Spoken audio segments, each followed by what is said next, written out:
Johnny Sports Network here to provide you with additional Week 14 college football predictions.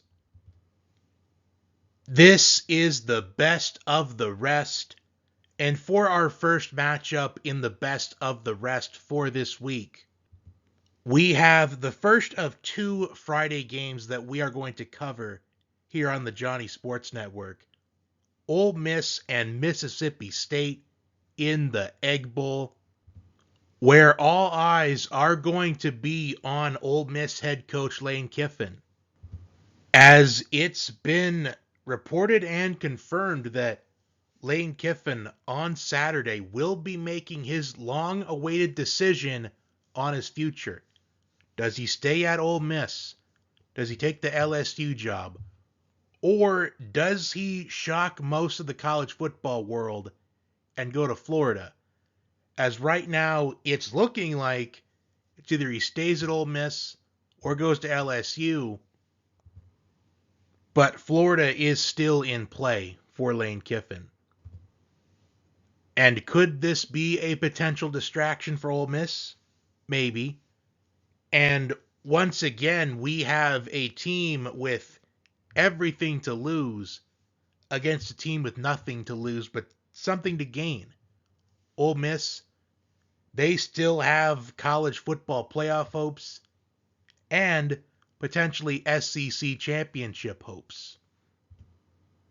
While Mississippi State, they picked up a signature win in the Jeff Lebby era in week 2, upsetting Arizona State, but they're still looking for that signature SEC win and for a sixth win to obtain bowl eligibility. Mississippi State, they've lost 6 of their last 7 games, and in that stretch, they've given up almost 38 points per game. Mississippi State is also 120th in rushing defense, giving up almost 190 rushing yards a game. Mississippi State on the season is 8-3 against the spread, but they have not covered in their last 2 games against Georgia and Missouri. I am going to go with Ole Miss to take care of business,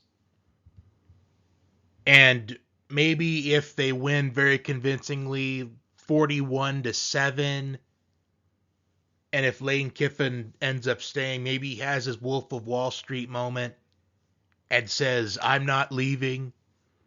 But I think Ole Miss, they handled the distraction well and they win convincingly.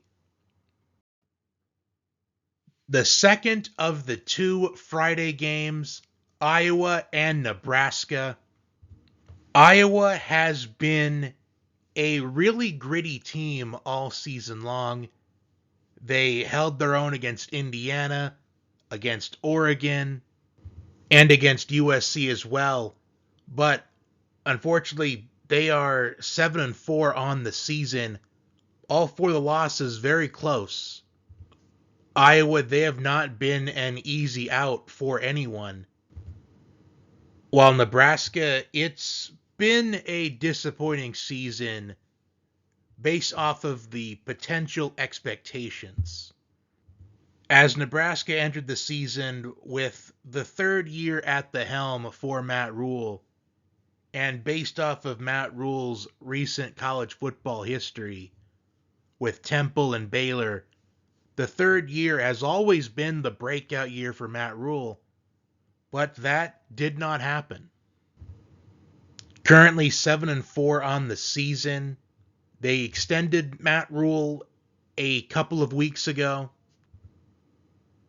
as Matt Rhule's name was linked to Penn State early on in the Penn State head coach searching process.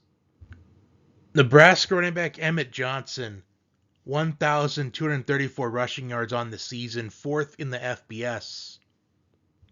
Iowa, known for their defense, 9th in scoring defense, giving up 15.1 points per game.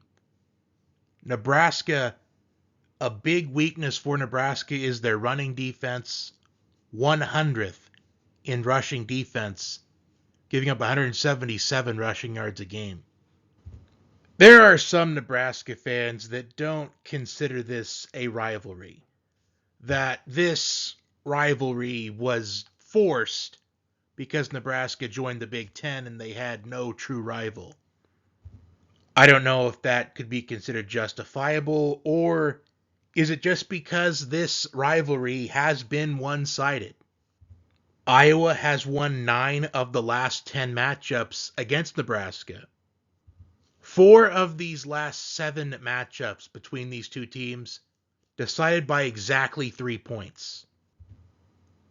And this is a game that you can almost always rely on this being a close game.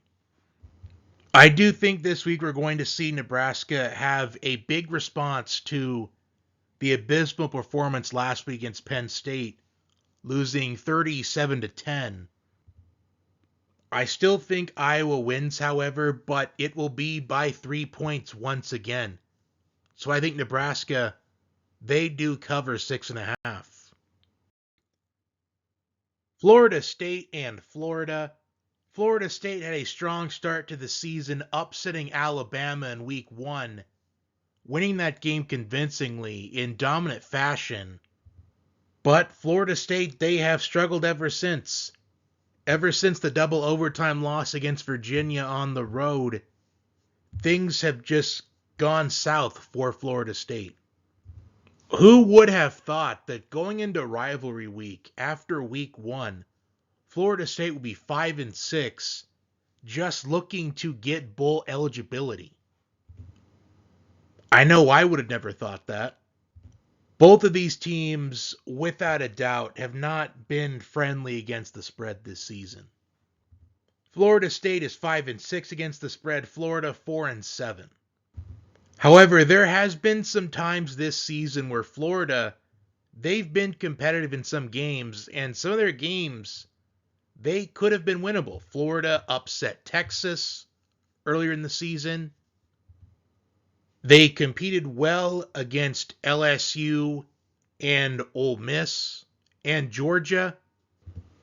But ever since the Texas upset, Florida has lost 5 of their last 6 games. Florida State is 9th in total offense, averaging 428 yards a game. 478, my bad, I was looking at my notes wrong. While Florida is 69th in total defense, allowing 374.1 yards a game. With both teams having a marquee upset this season but still struggling the rest of the way, this one feels like a coin flip to me. But I'm leaning towards Florida because in the last 2 seasons, Florida State, they have really struggled on the road. They can't buy a road win. As the last 2 seasons on the road, they're 1-7 in winning outright and 1-6 against the spread. And with that reason, I am leaning towards Florida in this matchup.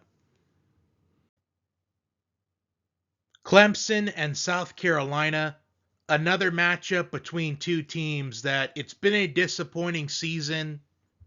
Two teams that had high expectations going into the year. In particular, Clemson. Clemson, they had national championship aspirations. On paper, going into the season, this Clemson team looked like the best Clemson team ever since they last won the national championship. South Carolina, they had expectations of a playoff contender. Lenora Sellers had Heisman aspirations. But South Carolina is 2-7 against Power 4 teams this season. However, South Carolina, they did have some competitive performances against Alabama, which was a winnable game for South Carolina, but South Carolina, they made mistakes in that game, and against Texas A&M as well, being up 30-3 at halftime. But Texas A&M, they made the second half adjustments and scored 28 unanswered points in the second half. In this matchup, I am going with the upset. I'm going to take Clemson to upset South Carolina, as Dabo Swinney, He has Clemson with momentum right now, more momentum than South Carolina. Clemson, their 10th and third down defense. Opponents only converting on third down against Clemson 30.7% of the time. And this is still a talented Clemson team, despite the performance this season, as in the composite rankings, Clemson is 7th or 8th, if I recall correctly. Clemson defensively has only allowed 13 points per game in their last 3 games. And we already saw Dabo Swinney get a redemption win against Louisville earlier in the season, a couple weeks ago, actually. Even though Louisville, they kind of lost themselves that game with the special teams. I think despite the disappointing season that Clemson has had, Clemson's season more disappointing than South Carolina's. But I think they rally together this week and they find a way to win this game. And for the final matchup of the best of the rest for this week, Oregon and Washington. Oregon is 3rd in the FBS in total defense, 8th in scoring offense, averaging 39.3 points per game. They're 9th in total defense, allowing 14.91 points per game. Oregon is 9th in the FBS in third down conversion percentage, converting on third down 50% of the time. With those numbers, it could be safe to be under the assumption that Oregon, despite this being a road game, Oregon's a top 10 team. They should handle business in this game and win with ease. But I don't think so. Washington is 18th in total defense, so they're still a top 20 defense from a statistical standpoint. They're 31st in total offense, and they're 4th in the FBS in third down conversion percentage, converting on third down 52.3% of the time. Plus, this is college football in November, and you know what I always like to say? Every road game is a trap game. So this is a trap game for Oregon. Washington is a very tough place to play. And I don't think that Washington, they get enough credit for how tough it is to play in their environment. And add on the weather conditions that are currently predicted for this game. 40% chance of rain. Plus, Washington is playing with nothing else to lose at this point, but they can spoil Oregon's season. As if Washington were to upset Oregon, depending on how conference championship weekend next week could play out, Oregon, they could miss the playoff if they lose this game. And also taking into account how the rest of rivalry week could play out as well. I do think Oregon does win this game. However, I do think that this is going to be a lot like Oregon and Iowa a couple of weeks ago, where it's a low-scoring game, but Oregon, they just win it at the very end. They find a way in the fourth quarter to win outright, but I like Washington to cover the 6.5 points. And that will do it for the Week 14 Best of the Rest.